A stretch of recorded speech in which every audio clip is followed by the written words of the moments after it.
तो क्या हाल है? ठीक है।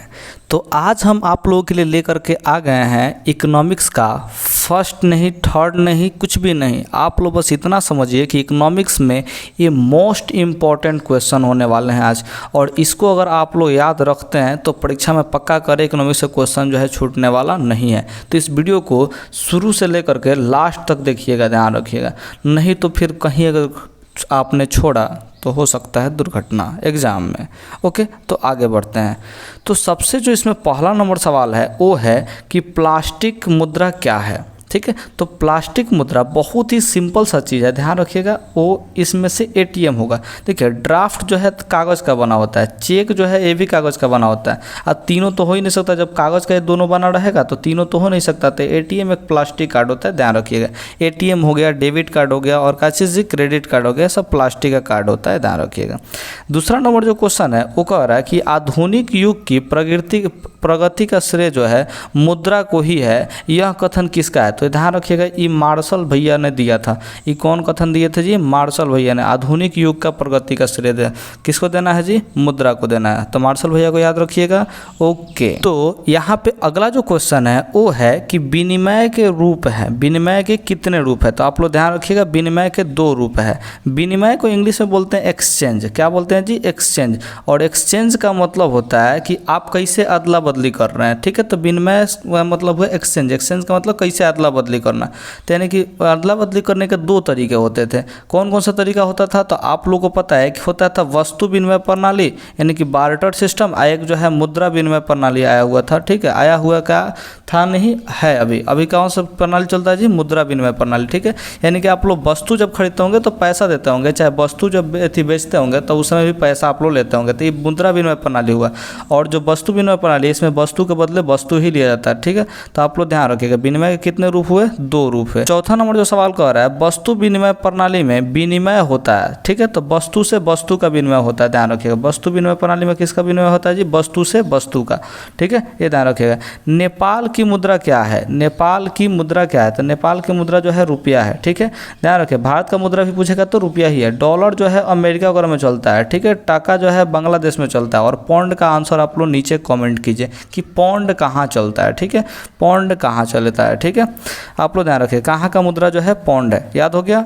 ठीक है, अब देखते हैं जी, इस छठा नंबर जो क्वेश्चन है वो बहुत ही कंफ्यूजिंग क्वेश्चन है। एटीएम का विस्तारित रूप है। ठीक है, तो एटीएम का विस्तारित रूप जो है, ध्यान रखिएगा, एक ऑटोमेटिक टेलर मशीन बोला जाता है। ठीक है, और कहीं कहीं लिखा जाता है ऑटोमेटेड टेलर मशीन। ठीक है, क्या लिखा जाता है जी? Automated teller machine. ठीक है, तो आप लोग जो भी ऑप्शन में दिखता है उसी को टिक आउट कीजिएगा। अगर मान चले कि दोनों मिल जाता है तो आप लोग ऑटोमेटेड वाला टिक कीजिएगा। कौन सा टिक कीजिएगा? ऑटोमेटेड। जो TED लिखा होता है उसको टिक आउट कीजिएगा।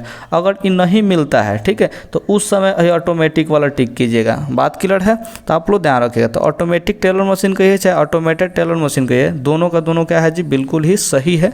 ठीक है, अब देखिए अगला जो कह रहा है कि चेक एक प्रकार का क्या है? मुद्रा कौन सा है? ठीक है, तो शुद्ध मुद्रा है कि क्या चीज़ है? ऋण मुद्रा है कि मिश्रित मुद्रा है कि साख मुद्रा है? ठीक है, तो ध्यान रखिएगा, जो चेक होता है वो एक प्रकार का होता है, साख होता है। एक प्रकार का होता है साख, विश्वास पत्र होता है, ध्यान रखिएगा।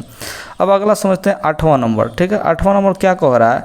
तो एटीएम के द्वारा हम पैसे निकालने और जमा किया जा सकते हैं कितना? ठीक है, कितना देर तक? यानी कि 24 घंटा देखिएगा एटीएम जो है चालू रहता है, और वहाँ पे लिखा भी रहता है 24 गुने 7। ठीक है, इस 24 गुने 7 का मतलब होता है 24 घंटा 7 दिन। ठीक है, यानी कि हर सप्ताह के हर एक दिन, संडे भी उसमें काउंट होता है, ध्यान रखिएगा। 7 दिन जो है और 24 घंटा उससे आप पैसा निकाल सकते हैं और जमा भी कर सकते हैं। तो ये आप लोग बात ध्यान रखिएगा। उसके बाद जो है अगला सवाल जो है 9 नंबर कुछ इस प्रकार का है, जो कि अभी अभी आप लोगों के सामने आ गया है। ठीक है, तो क्या कह रहा है? मनुष्य के आर्थिक जीवन में सबसे महत्वपूर्ण क्या है? तो ध्यान रखिएगा, वो है मुद्रा। अगर आर्थिक जीवन का बात करें, रुपया पैसा वाला जीवन का बात करें, ठीक है, तो मुद्रा ही आपका क्या होगा जी? सबसे मैंने महत्वपूर्ण हो जाएगा। ठीक है, ये ध्यान रखिएगा। तो यहाँ पे आर्थिक जीवन पूछा है, इस शब्द पे ध्यान रखिएगा, बहुत शब्द महत्वपूर्ण है, आर्थिक जीवन। ठीक है, अगला समझते हैं 10वां नंबर। यहाँ पे कह रहा है कि आधुनिक युग में उद्योग मुद्रा रूपी वस्त्र धारण किए हुए कहा? ठीक है, कौन कहा था? तो प्रोफेसर पिग्गू ने कहा था ये वाला कथन। क्या कहा था जी?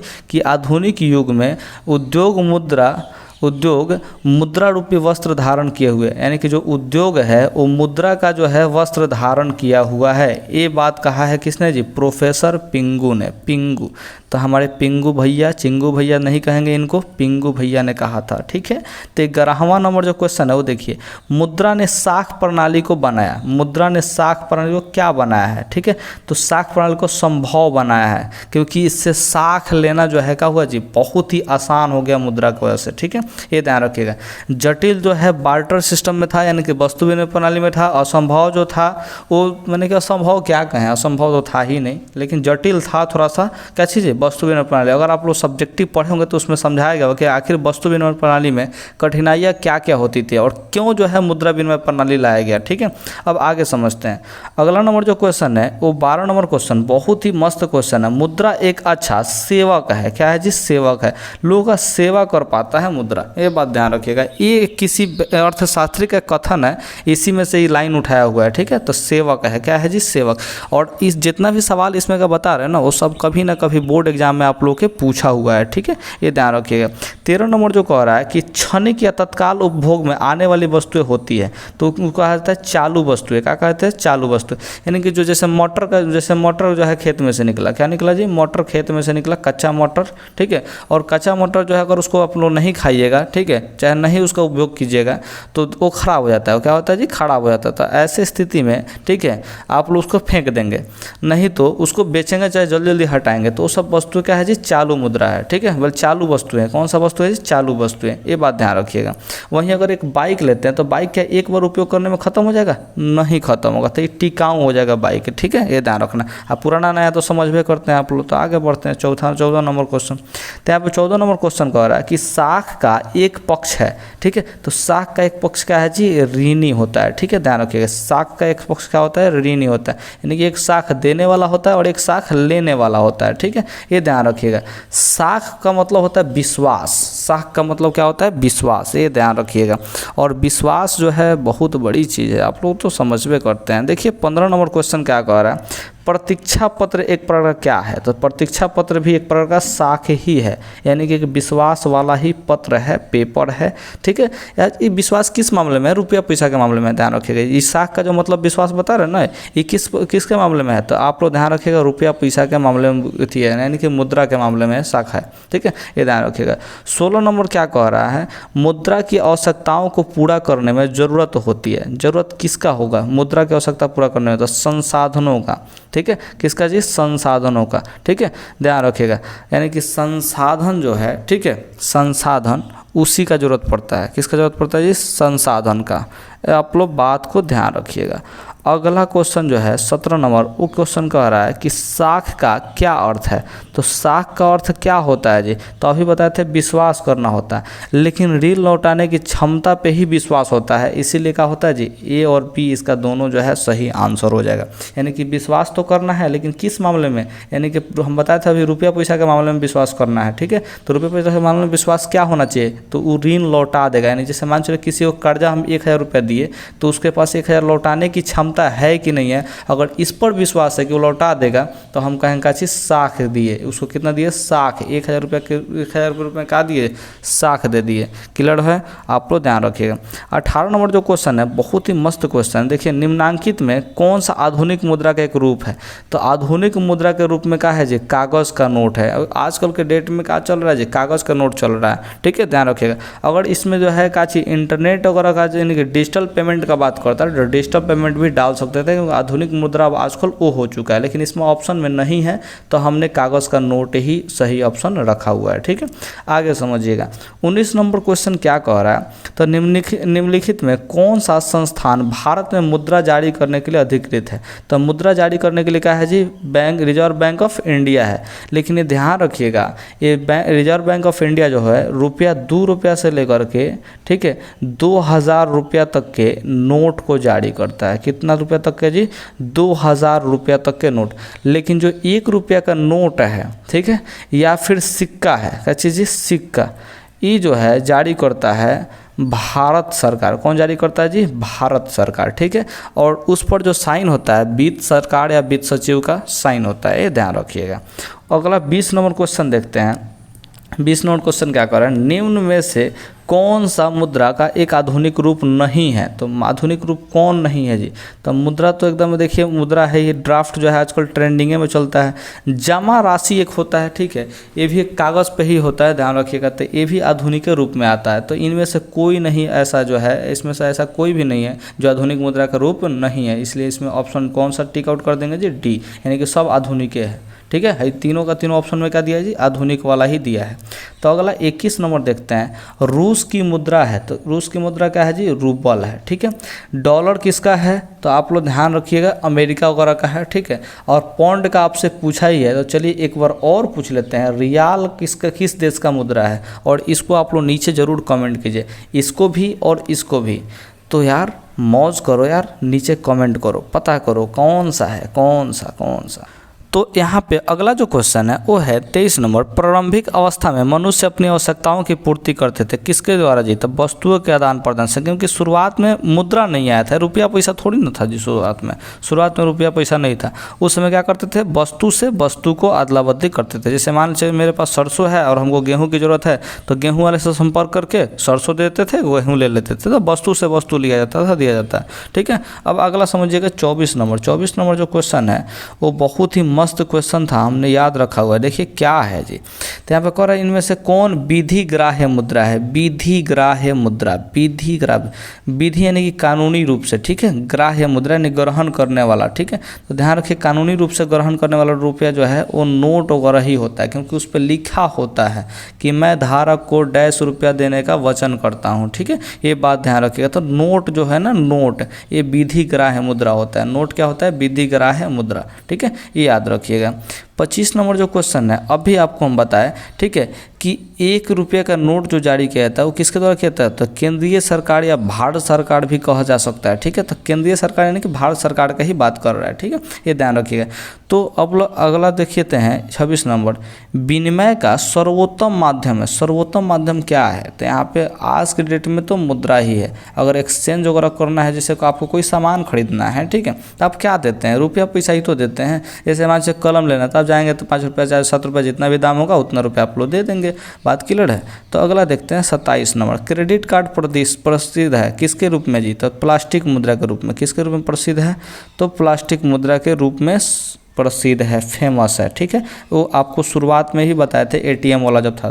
तो ध्यान रखिएगा, एटीएम हो या फिर डेबिट कार्ड हो या फिर क्रेडिट कार्ड हो, ठीक है, ये तीनों का तीनों प्लास्टिक मुद्रा ही है और आप लोग इसको याद रखिएगा। ठीक है, अब आप लोग को आगे बढ़ते हैं। ठीक है, 28 नंबर जो क्वेश्चन है, इनमें कौन मुद्रा का साख पत्र नहीं है? मुद्रा का साख पत्र कौन नहीं है? तो चित्र मुद्रा। कौन सा मुद्रा जी? चित्र मुद्रा। इस साख पत्र नहीं है।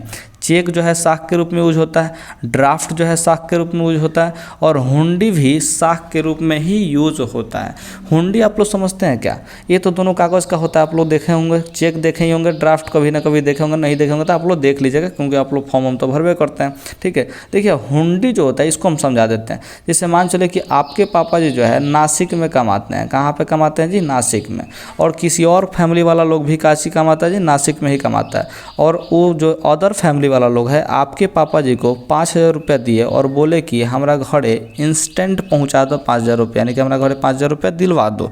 ठीक है, तो आपके पापा जी डायरेक्ट फ़ोन करेंगे आपके पास कि बेटा हम 5,000 रुपया ले लिए हैं और तुम फलाने आदमी के घर पे जाके 5,000 रुपया दे दो। और इस 5,000 रुपया पहुँचाने के लिए ये पापा जी जो है 5,000 के बदले 50 रुपया लिए होंगे अपने पास। ठीक है, तो 50 रुपया कुछ एक्स्ट्रा पैसा ले लेते हैं ताकि जो है पहुँचाया जा सके। ठीक है, तो आप लोग ध्यान रखिएगा, ऐसा अगर व्यवस्था चल रहा है तो उसको हुंडी के नाम से जानता है। किसके नाम से जानते हैं जी? हुंडी के नाम से, याद रखिएगा।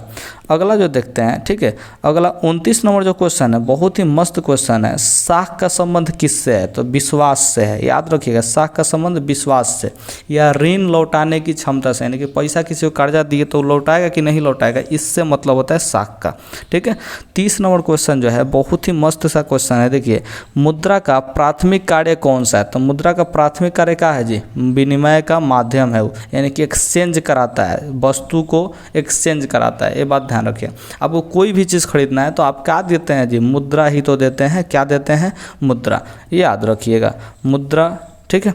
निम्नांकित में विधिग्राह्य मुद्रा कौन है? तो विधिग्राह्य रुपये अभी आप लोग को बताया, सिक्का हो जाएगा, नहीं तो नोट हो जाएगा, ये बात आप लोग याद रखिएगा।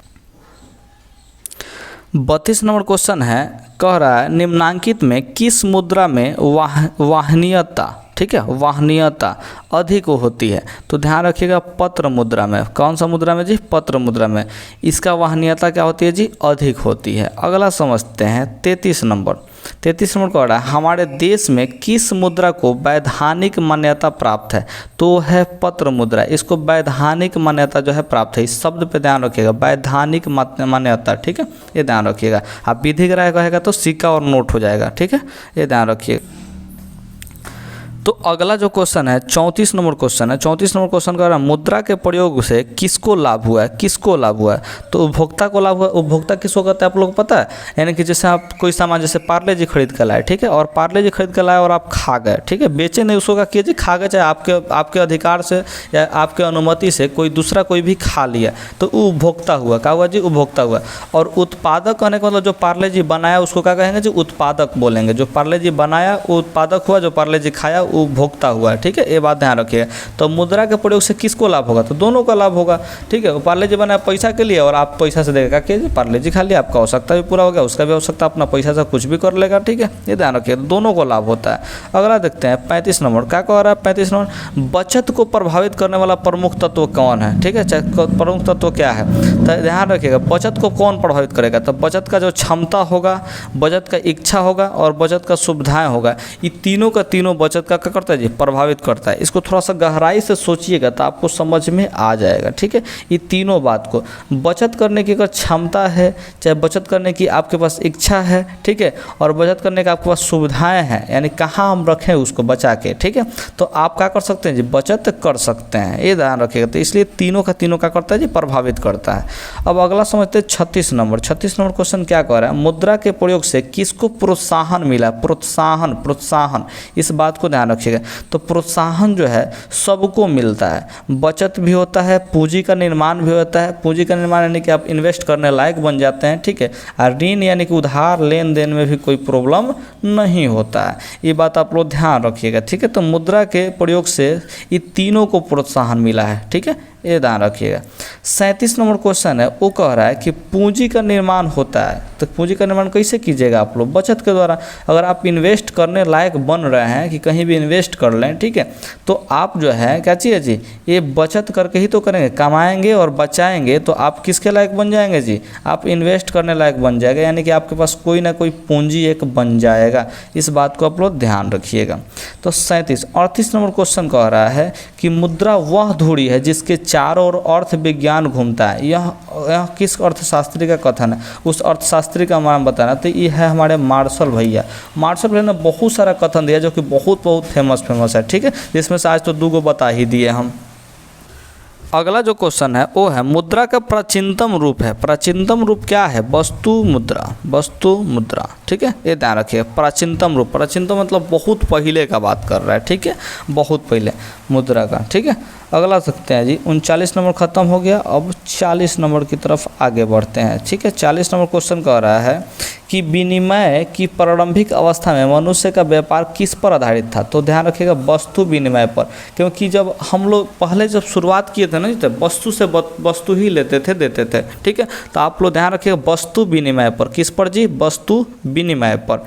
41 नंबर जो क्वेश्चन है वो कह रहा है कि मुद्रा वह है जो मुद्रा का कार्य करती है। मुद्रा की यह परिभाषा किसने दी है? तो ये मुद्रा के जो परिभाषा दिया है वो हार्टले विडर्स ने दिया है। आप लोग किताब उठा के पढ़िएगा तो ये सब जितना भी कथन इसमें मिल रहा है ना, वो सारे के सारे कथन आपको जो है मिल जाएंगे किताब में। उठा के थोड़ा सा एक बार पढ़ा कीजिए। किताब पढ़ना अच्छी चीज़ है। किताब जब तक नहीं पढ़िएगा ना तब तक मज़ा ही नहीं आएगा। ऐसे तो आपको रटना पड़ जाएगा ना कि ये सब काम कौन किया है, कथन किसने बोला, ऐसे आप रटिएगा। और जब किताबा उठा कर पढ़िएगा ना तो आपको वैसा ही याद हो जाता है, ठीक है। तो किताब पढ़ना बहुत अच्छी बात है। आप लोग तो इसको रट पाएंगे ना, अभी रटिएगा, ठीक है, बाद में किताब पढ़ लीजिएगा। 42 नंबर जो क्वेश्चन कर रहा है, साख का प्रयोग होता है। तो साख का प्रयोग काहे ला होगा? तो उपभोग करने के लिए होगा, नहीं तो विनियोग करने के लिए होगा, ठीक है। तो ये दोनों में काम आता है, किस में आता है जी, दोनों में, ठीक है। अब विनियोग का क्या मतलब होता है, इसको आप लोग नीचे जरूर कमेंट कीजिएगा, क्योंकि हमको पता है कि आप लोग जब पूरा डिटेल में पढ़े होंगे ना तो विनियोग का मतलब आपको बताया गया होगा, जो भी सर के पास आप पढ़े होंगे वो सर आपको जरूर बताए होंगे, ठीक है। तो ज़रूर आप लोग नीचे कमेंट कीजिए। 43 नंबर क्वेश्चन कह रहा है कि व्यावसायिक बैंकों द्वारा, व्यावसायिक बैंक यानी कमर्शियल बैंक, कौन सा बैंक जी, कमर्शियल बैंक। जैसे में आपके देखिएगा स्टेट बैंक आपके एरिया में होगा, सेंट्रल बैंक आपके एरिया में होगा, ये सब क्या है जी, कमर्शियल बैंक है, ठीक है। इस दिए जाने वाले ऋण को कहते हैं, इसके द्वारा जो ऋण दिया जाता है उसको क्या कहते हैं, तो साख मुद्रा भी कहते हैं और बैंक मुद्रा भी कहते हैं। इधर देखिएगा दोनों का दोनों इसका नाम होता है, ठीक है। साख मुद्रा यानी कि आप उधार ले सकते हैं, और बैंक मुद्रा यानी कि आप लोग बैंक से डायरेक्ट ले सकते हैं, ठीक है। अब समझिएगा 44 नंबर क्वेश्चन क्या कह रहा है कि मुद्रा की वैधानिक परिभाषा किसने दिया। मुद्रा की जो वैधानिक परिभाषा यानी वैधानिक यानी कि जो उसका चीज़ संविधान में जो लिखा गया, चाहे संविधान कहने का मतलब क्या चीज़, भारत के जो कानूनी व्यवस्था में लिखा हुआ परिभाषा वो कौन दिया था, ठीक है। तो प्रोफेसर नैप ने दिया है। कौन दिया है जी परिभाषा, प्रोफेसर नैप। जो कि इसका जो परिभाषा लिखा गया है वो आप लोग के भारत सरकार के कोई ना कोई मैंने कहा चीज डायरी वगैरह में मिल जाएगा, चाहे जो भी यहाँ पे कानून इस सब के बारे में लिखा जाता होगा वहाँ पे जरूर आपको मिल जाएगा, ठीक है। अब 45 नंबर क्वेश्चन देखते हैं। मुद्रा के प्रमुख कार्य हैं। मुद्रा के प्रमुख कार्य क्या है जी, तो विनिमय का माध्यम है, मूल्य का मापक है, मूल्य का संचय है, ठीक है। ध्यान रखिएगा ये सभी है। लेकिन आप लोग से पूछ सकता है मुद्रा के कार्य कितने हैं, तो मुद्रा के कार्य कितने हैं, तो आप लोग याद रखिएगा 4 कार्य है। मुद्रा के 4 कार्य हैं, ठीक है। कितने कार्य हैं, 4, ठीक है। जिसमें से 3 को तो आप लोग ऐसा ही याद रख लीजिएगा, ठीक है। अब आगे समझते हैं 45 के बाद 46 नंबर। वस्तु विनिमय प्रणाली की प्रमुख कठिनाई यानी कि मुख्य कठिनाई थी क्या चीज़, तो मूल्य मापने में कठिनाई होती थी। मूल्य मापने में कठिनाई का मतलब क्या चीज़ की, जैसे 1 किलो घी दे रहे हैं तो उसके बदले हम कितना गेहूँ लें। आप जैसे आपके पास 1 किलो घी है, क्या चाहिए जी, घी है, तो आपको गेहूँ लेना है तो 100 किलो गेहूँ लीजिएगा, तो ये मूल्य मापने पर कठिनाई होगा कि नहीं होगा। जैसे वो कहेगा कि ना हम 5 किलो गेहूँ दें, ये कहेगा क्या चीज़ ना हमारा 20 किलो चाहिए, तो ऐसा गड़बड़ हो जाएगा ना, झगड़ा झुगड़ी हो जाएगा। इसलिए जो है मूल्य मापने में कठिनाई होता था। अब देखिए यहाँ पे दूसरा नंबर आवश्यकताओं के दोहरे संयोग का भाव। दोहरे संयोग का भाव करने का मतलब क्या चीज़, जैसे मान चले कि मेरे पास गाय है, मेरे पास क्या है जी, गाय है, और मैंने किसी के पास जो है बकरी है, ठीक है, और हमको चाहिए क्या चीज़ जी, बकरी, हमको क्या चाहिए, बकरी। अब बकरी वाले को क्या चाहिए जी, गाय। तो ऐसी स्थिति में तो क्या करेगा, एक दूसरे से एक्सचेंज कर लेगा, बकरी वाला इसका गाय ले लेगा और गाय वाला क्या चीज़ करेगा, इसका बकरी ले लेगा। लेकिन बात को थोड़ा समझिएगा ध्यान से।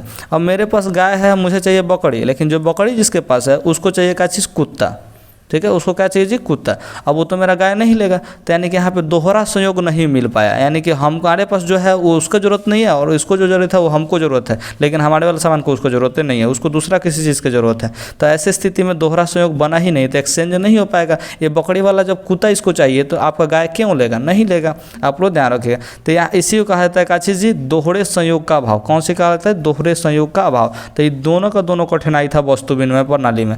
लेकिन अगर मुद्रा का बात करें तो मुद्रा से क्या होगा, मूल्य भी माप सकते हैं। जैसे 1 किलो घी बेच दीजिए और उसके बाद आपको जितना गेहूँ चाहिए, जितना उस पैसा में गेहूँ मिल सकता है उतना आप गेहूँ ले लीजिए, आसान है आपके लिए।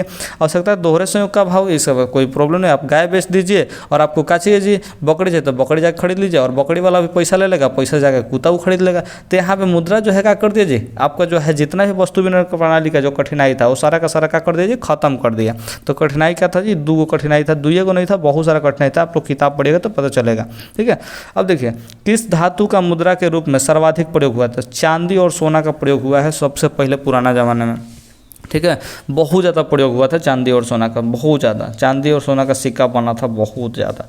48 नंबर जो क्वेश्चन है, यानी कि इस वीडियो का लास्ट क्वेश्चन है, वो कह रहा है कि भारत में करेंसी नोट कौन जारी करता है। तो आपको लोग को पता ही है कि नोट जारी करने का पीछे एक ही को संस्था का नाम है, जिसका नाम है bank, reserve bank of India, ठीक है, यानी कि RBI, ठीक है, भारतीय रिजर्व बैंक, जिसके गवर्नर होता है, उसी गवर्नर का सिग्नेचर होता है उस नोट पे, ठीक है। तो करेंसी नोट जारी करने का संस्था कौन है जी, यहाँ पे भारतीय रिजर्व बैंक ऑफ इंडिया, ठीक है।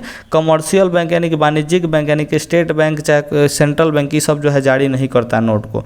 तो एक मात्र कौन नोट जारी करता है जी, रिजर्व बैंक ऑफ इंडिया। आप लोग नोटवा पे देखिएगा लिखा होगा, ठीक है। एगो देता है बच्चों का बैंक, तो बच्चा वाला बैंक वाला मत पैसा लेकर जाएगा, तो थपड़ियाइयो देगा कोनो, ठीक है।